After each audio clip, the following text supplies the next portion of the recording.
कहानी की शुरुआत होती है साल 1815 से। हम देखते हैं कि फ्रेंच के एक मर्चेंट शिप के अंदर शिप का कैप्टन बहुत ही ज्यादा बीमार हो जाता है। उसकी हालत मरने वाली हो जाती है और कैप्टन की जान बचाने के लिए शिप का सेकंड मेट, एक बहादुर और ईमानदार नौजवान जिसका नाम एडमंड है, वो एक मुश्किल फैसला लेता है और अपने कुछ साथियों के साथ कैप्टन को लेकर एक छोटी बोट के जरिए एक आइलैंड पर उतरने का फैसला करता है ताकि वहां जाकर कैप्टन का इलाज करवाया जा सके। ये लोग एल्बा नाम के एक आइलैंड पर उतरते हैं। एल्बा वही जगह थी जहां फ्रांस के एक पुराने एम्पायर नेपोलियन को रखा गया था। यहाँ पर ब्रिटिश सोल्जर्स का पहरा था ताकि नेपोलियन भाग न सके। जब एडमंड और उसका बचपन का दोस्त फ्रेंडेंट किनारे पर उतरते हैं तो ब्रिटिश गार्ड उन पर हमला कर देते हैं, लेकिन तभी वहाँ पर नेपोलियन आ जाता है और उनकी जान बचा लेता है। ब्रिटिश इन लोगों को मारना इसलिए चाह रहे थे क्योंकि उन्हें लग रहा था कि ये नेपोलियन के सिपाही होंगे, पर नेपोलियन ने बता दिया कि वो इन लोगों को नहीं जानता। यहाँ तक कि नेपोलियन तो अपने डॉक्टर को कैप्टन का इलाज करने की भी इजाजत दे देता है, लेकिन अफसोस कैप्टन की जान नहीं बच पाती। जब एडमंड वहाँ से निकलने वाला होता है तब नेपोलियन उसे अकेले में बात करता है। वो एडमंड को एक लेटर देता है और कहता है कि ये बस एक पर्सनल लेटर है जो उसे मर्सिलिस में रहने वाले एक पुराने दोस्त को देना है। वो एडमंड से वादा भी लेता है कि वो इस लेटर के बारे में किसी को भी नहीं बताएगा। एडमंड जो अपनी जुबान का पक्का था, हाँ कर देता है और इस बारे में अपने दोस्त से भी कुछ नहीं कहता, लेकिन उसे ये नहीं पता था कि उसका दोस्त फ्रेंडेंट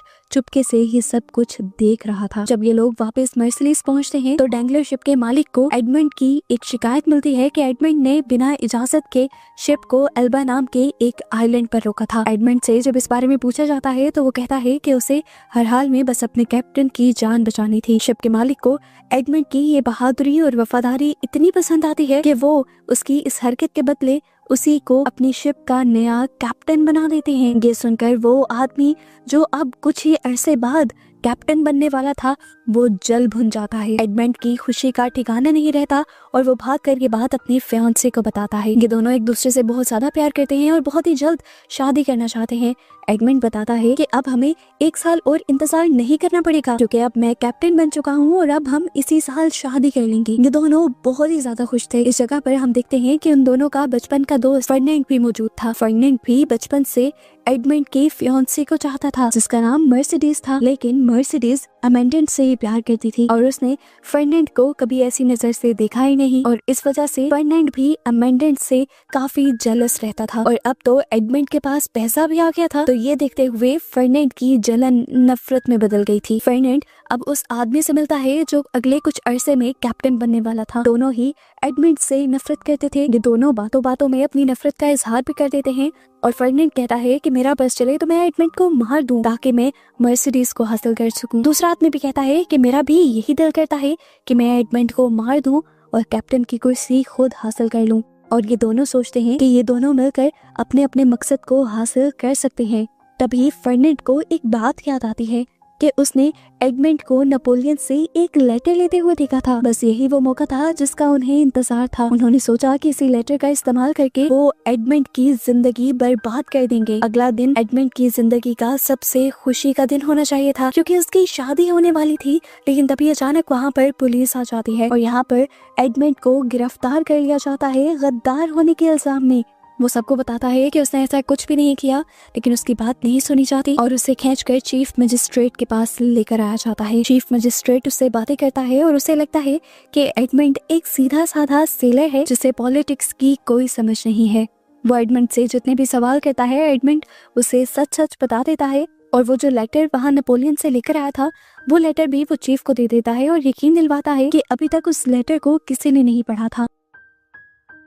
लेटर मिलने के बाद चीफ मजिस्ट्रेट उसे कहता है कि तुम बेगुनाह हो और यहाँ से जा सकते हो, लेकिन जाते जाते मुझे ये तो बता दो कि नेपोलियन ने इस लेटर को देने को किसको कहा था। एडमंड उसका नाम भी बता देता है। ये नाम सुनते ही अचानक से चीफ मजिस्ट्रेट के होश उड़ जाते हैं क्योंकि जो नाम एडमंड ने बताया था वो किसी और का नहीं था बल्कि चीफ मजिस्ट्रेट के अपने डैड का था जो नेपोलियन को सपोर्ट करता था। अगर दुनिया को पता चल जाता कि मजिस्ट्रेट के डैड ही खुद दुश्मन है अपने मुल्क के तो चीफ मजिस्ट्रेट का अपना करियर और इज्जत भी मिट्टी में मिल जाती। खुद को बचाने के लिए चीफ मजिस्ट्रेट उस लेटर को भी जला देता है और क्योंकि ये सच्चाई सिर्फ एडमंड को पता थी, इसीलिए वो उसको ठिकाने लगाने का भी सोचता है। वो एडमंड से झूठ बोलता है कि उसने एडमंड को आजाद कर दिया है और कहता है कि तुम्हें मेरी वजह से बहुत मुश्किल हुई, तुम्हें यहाँ तक आना पड़ा, तुम्हारी शादी लेट हो गई और अब मैं चाहता हूँ कि मैं तुम्हें इज्जत से तुम्हारी शादी पर पहुँचाऊँ, इसीलिए बाहर मेरी बग्गी तुम्हारा इंतजार कर रही है। एडमंड भी खुश हुआ और जाकर उसकी बग्गी में बैठ गया, लेकिन तभी अचानक से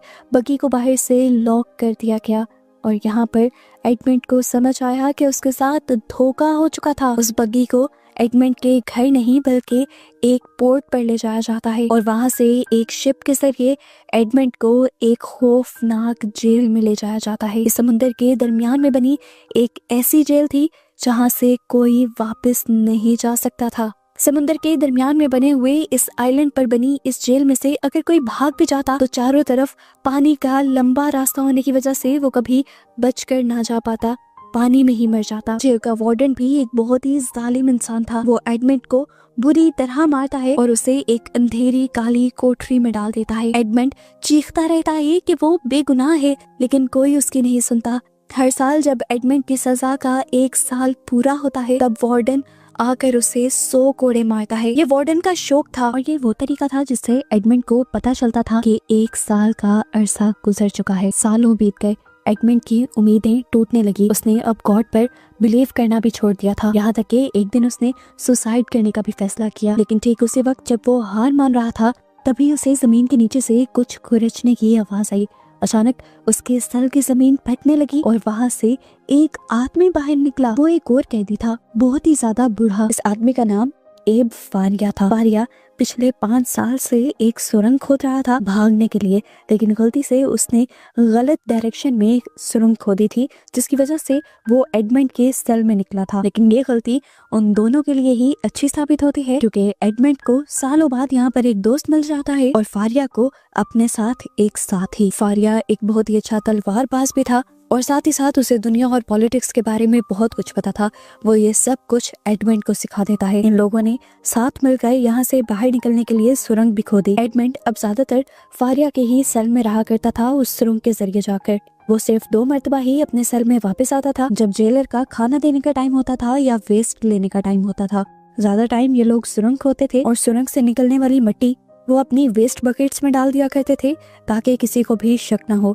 और जिस टाइम पर ये सुरंग खोद खोद कर थक जाते थे उस टाइम पर एडमंड को वो मैथ, साइंस, इकोनॉमिक्स, फिलॉसफी ये सारी चीजें सिखाता था। उसने कुछ ही दिन में एडमंड को बहुत अच्छे से पढ़ना लिखना सिखा दिया था और तलवारबाजी तो ऐसी सिखाई थी कि एडमंड एक अच्छा वॉरियर भी बन गया था। तकरीबन 1 साल बाद एक सादा सा एडमंड अब एक जीनियस और वॉरियर बन चुका था। बातों बातों में उन्होंने एनालाइज किया कि एडमंड जेल में क्यों है। फारिया की मदद से एडमंड को समझ आ गया कि उसके साथ किसने धोखा किया। उसे समझ आ गया कि उस चीफ मजिस्ट्रेट को उसकी नौकरी चाहिए थी, फर्नांड को उसकी फियांसी चाहिए थी और उनके साथी को अपना करियर बचाना था। और इन तीनों ने ही मिलकर साजिश की और बेचारे बेकसूर एडमंड को फंसा दिया। आज पहली बार था कि एडमंड के दिल में एक नई फीलिंग आई थी। बदले की आग जाग उठी थी उसके अंदर। उसने भी ठान लिया था कि अब वो भी इस जेल से भाग कर रहेगा।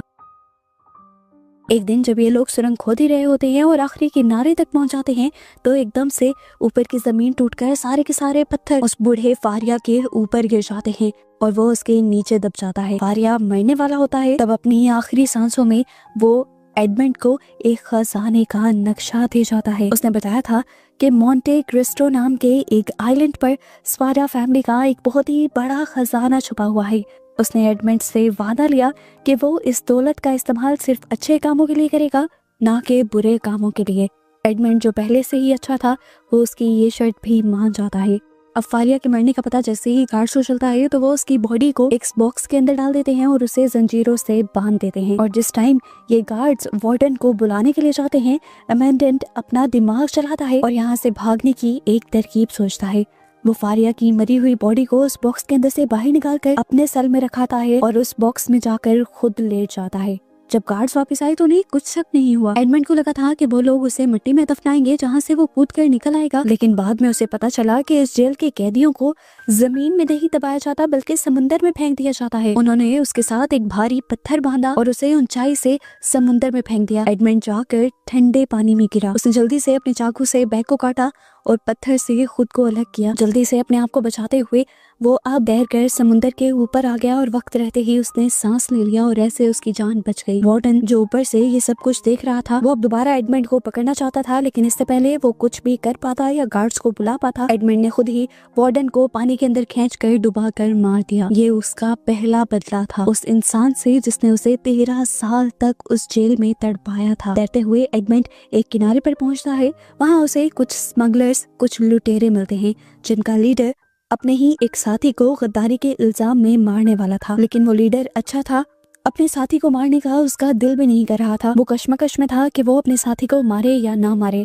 एडमंड को देखकर वो उससे कहता है कि अगर तुम जिंदा रहना चाहते हो तो तुम्हें इस आदमी से लड़ना होगा। यहाँ पर जो जीता वही जिंदा रहेगा। एडमंड और उस लड़के के दरमियान में लड़ाई शुरू हो जाती है। एडमंड जो फारिया से बहुत अच्छी तलवारबाजी सीख कर आया था, जल्द ही वो उस दूसरे आदमी को हरा देता है, लेकिन उसे मारता नहीं, बल्कि वो उसके लीडर से कहता है कि तुम मेरे साथ साथ इसे भी अपने ही ग्रुप का हिस्सा रखो, क्योंकि इसकी तलवार चलाने की महारत से मुझे इस चीज का अंदाजा हुआ है कि ये तुम्हारे बहुत ही ज्यादा काम आ सकता है।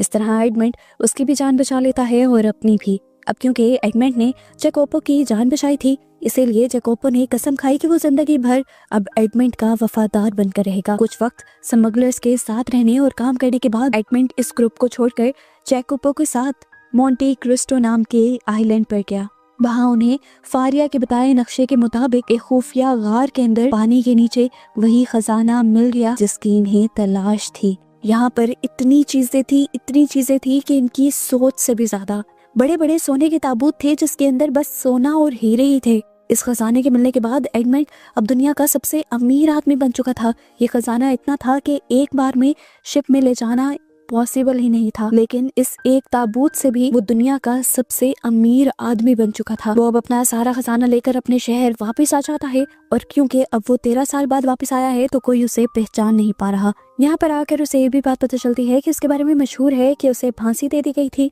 और उसके गद्दार होने के और फांसी लगने के दुख में उसके डैड ने भी सुसाइड कर ली थी। उसके मरने की खबर के बाद मर्सिडीज जो कि उसकी फियांसी थी, उसने उसी के दोस्त फर्नांड से शादी कर ली थी। और इस तरह अब एडमंड किसी को भी याद नहीं था, सब अपनी अपनी लाइफ में आगे बढ़ चुके थे। और वो चीफ मजिस्ट्रेट जिसने एडमंड को फंसाया था, एक गद्दार को पकड़ने के इनाम में उसे भी प्रमोशन मिल गई थी और वो भी पेरिस शिफ्ट हो गया था।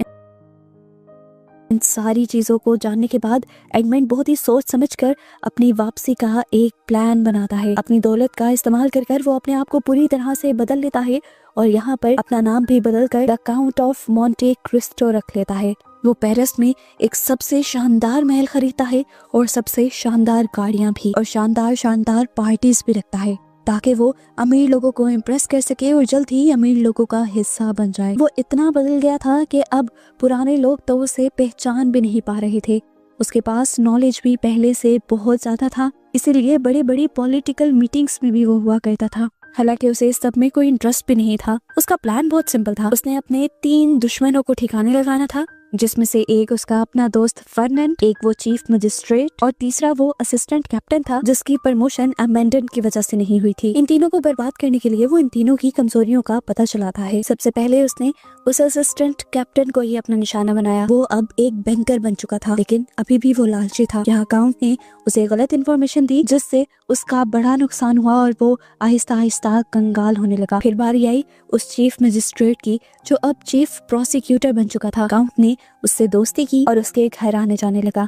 एक दिन बातों बातों में उसने उस आदमी को फंसा लिया और उससे ये कन्फेस करवा लिया कि उसने ही अपने बाप को बचाने के लिए एक बेगुनाह आदमी को जेल भिजवाया था, जिसके बाद उसके बाप की गद्दारी के इल्जाम में वो खुद ना फंस जाए, इसीलिए उसने अपने बाप को भी मरवा दिया था, वो भी फर्नांड के जरिए जो कि अमेंडेंट का दोस्त ही था। ये बातें सुनकर चीफ बहुत ज्यादा हैरान हो जाता है और उसे समझ नहीं आती कि मोंटी को ये बात कैसे पता थी। वो उसे कहता है तुम्हें तो ये सारी बातें पता हैं, लेकिन तुम इन बातों को ना कभी साबित कर पाओगे और ना ही कभी मुझे और फ्रेंडेंट को फंसा पाओगे। एडमंड कहता है फ्रेंडेंट का तो पता नहीं, लेकिन तुम जरूर फंस चुके हो। उसने ये सब बहुत सोच समझ कर किया था।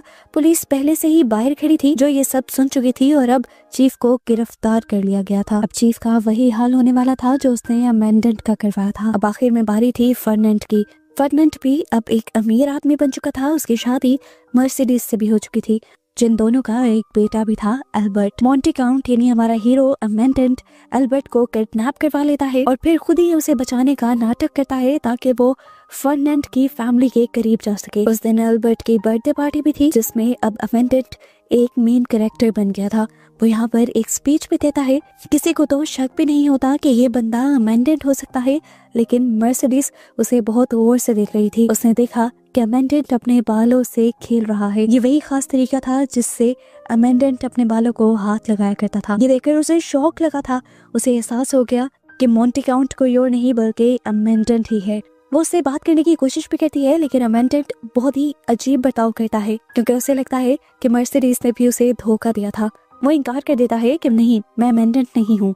ऐसी बातें कर वो मर्सिडीज को गुस्सा दिलाकर यहाँ से भेज देता है और उसके बाद वो फर्डिनेंड के काम पर हमला करता है। वो जानता था कि फर्डिनेंड आज भी एक लालची इंसान है। अमेंडेंट अब अपने खजाने का एक हिस्सा उस आइलैंड से पेरिस मंगवाता है और उसकी खबर जानबूझ के फर्डिनेंड को दे देता है। फर्डिनेंड फौरन उस दौलत को चुराने का फैसला करता है और जैसे ही वो चुराने जाता है तो अमेंडेंट उसी को फंसा देता है। चोरी के इल्जाम में फर्डिनेंड फंस चुका था। अब चीफ की गवाही दिलवाकर वो फर्डिनेंड को चीफ के डैड के मर्डर के भी इल्जाम में फंसा देता है। फर्डिनेंड को फांसी की सजा सुनाती जाती है और फर्डिनेंड अपने आप को बचाने के लिए एक दूसरे शहर भाग जाता है, अपनी फैमिली को यहीं छोड़कर। इसी दौरान मर्सिडीज अमेंडेंट के घर आती है और इस टाइम वो उसकी आंखों में आंखें डालकर कहती है, मैं जानती हूँ तुम कौन हो, तुम अमेंडेंट ही हो। वो यहाँ पर अमेंडेंट को समझाने की कोशिश करती है कि उसने अमेंडेंट के मरने की खबर सुनने के बाद फर्डिनेंड से शादी क्यों की। वो बताती है कि जब तुम्हारे मरने की खबर आई मैं तुम्हारे बच्चे की माँ बनने वाली थी और उस टाइम लोगों की बातों से बचने के लिए उस बच्चे को बाप का नाम देना जरूरी था और इसीलिए मजबूरी में मैंने उसी हफ्ते फर्डिनेंड से शादी कर ली। ये बात सुनकर अमेंडेंट भी शौक रह जाता है कि उसका इस दुनिया में एक बेटा भी था। एल्बर्ट फर्डिनेंड का नहीं बल्कि अमेंडेंट का बेटा था और उसे ये जानकर दुख होता है क्योंकि उसने अपने बदले की आंख भी कई मर्तबा अपने बेटे को भी नुकसान पहुंचाने की कोशिश की थी।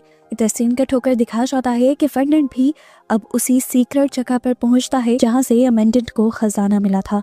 फर्डिनेंड को भी इस जगह के बारे में पहले से ही पता था और वो भी दौलतमंद इसी खजाने की वजह से हुआ था, लेकिन अब जब उसने यहाँ के संदूक खोले तो वो खाली थे। अमेंडेंट ने सब कुछ पहले से ही निकाल लिया था। इन संदूकों में बस एक शतरंज का मोहरा था और इस पीस को देखकर वो बहुत ही ज्यादा हैरान हुआ। ये उसकी और अमेंडेंट की बचपन की निशानी थी और ये देखते हुए फर्डिनेंड सारी कहानी समझ गया कि the count of Monte Cristo कोई और नहीं बल्कि अमेंडेंट ही है और यहाँ के खजाने की वजह से ही वो शहर का सबसे अमीर इंसान बना है। उसे ये भी समझ आ गई कि वो मरा नहीं था और आहिस्ता आहिस्ता करके उसे ये भी समझ आ गई कि अमेंडेंट ने ही उसे फंसाया था। इससे पहले कि अब वो जाकर अपने दोस्त से बदला ले पाता, अमेंडेंट खुद ही यहाँ पर आ जाता है। फर्डिनेंड जो इस टाइम गुस्से में था वो तलवार उठा लेता है क्योंकि वो ये बात नहीं जानता कि अमेंडेंट ने भी अब अच्छी तलवारबाजी सीख ली है। इन दोनों के दरमियान में अच्छी खासी लड़ाई होती है और इस दौरान यहाँ पर एल्बर्ट भी आ जाता है। वो क्योंकि फर्डिनेंड को अपना बात समझता था तो उसे बचाना चाहता था, इसीलिए वो भी अमेंडेंट के खिलाफ लड़ना शुरू कर देता है और ठीक वक्त पर यहाँ पर मर्सिडीज भी आ जाती है जो एल्बर्ट से कहती है, एल्बर्ट रुक जाओ, तुम जिसे मार रहे हो वो कोई और नहीं तुम्हारा बाप है। हाँ, तुम्हारा बाप फर्डिनेंड नहीं बल्कि अमेंडेंट तुम्हारा बाप है। ये बात सुनकर एल्बर्ट और फर्डिनेंड दोनों ही टूट जाते हैं। ये वो टाइम था जब फर्डिनेंड को एहसास होता है कि उसने सिर्फ अपनी दौलत और इज्जत ही नहीं बल्कि अब अपना सब कुछ खो दिया था। उसके हाथ से उसके पैसे चले गए थे, उसकी वाइफ चली गई थी और वो बेटा जिसे उसने बहुत प्यार से पाला था वो भी उसका नहीं था। जो चीजें उसने किसी वक्त में अमेंडेंट से छीनी थी वो सब कुछ दोबारा अमेंडेंट की झोली में जा गिरा था। उससे और नफरत में वो बंदूक निकाल देता है अमेंडेंट को मारने के लिए, लेकिन ठीक वक्त पर अमेंडेंट को बचाने के लिए मर्सिडीज उसके सामने आ जाती है और गोली मर्सिडीज के कंधे पर लग जाती है। उसकी बंदूक में एक ही गोली थी, दूसरी गोली वो अमेंडेंट पर चला नहीं पाता, लेकिन यहाँ अमेंडेंट मर्सिडीज को मरता हुआ देखकर और भी ज्यादा गुस्से में आ जाता है और वो अपनी तलवार निकालकर एक ही वार में अब फर्डिनेंड का किस्सा ही खत्म कर देता है। जिसके बाद कहानी के पोस्ट क्रेडिट सीन में हमें ये दिखाया जाता है कि मर्सिडीज की जान बच गई थी। आखिरकार अमेंडेंट ने अपने दुश्मनों को भी हरा दिया था और अब उसे अपनी लाइफ में इंसाफ मिल चुका था। उसे यहाँ पर फारिया की बात याद आती है कि जो गॉड पर बिलीफ रखते हैं, गॉड उन्हें इंसाफ जरूर दिलाता है, और उसे भी इंसाफ मिल चुका था। उसके पास इस टाइम जो सारी दौलत थी, उसने उसको भी इंसानों की भलाई के लिए इस्तेमाल करने का फैसला किया था, क्योंकि उसने वादा किया था फारिया से ऐसा करने का। अब इस टाइम उसके पास अपनी फैमिली भी थी, पैसा भी था और अपना कारोबार भी। आखिरकार उसकी फैमिली को खुश दिखाते हुए ये कहानी यहाँ खत्म हो जाती है।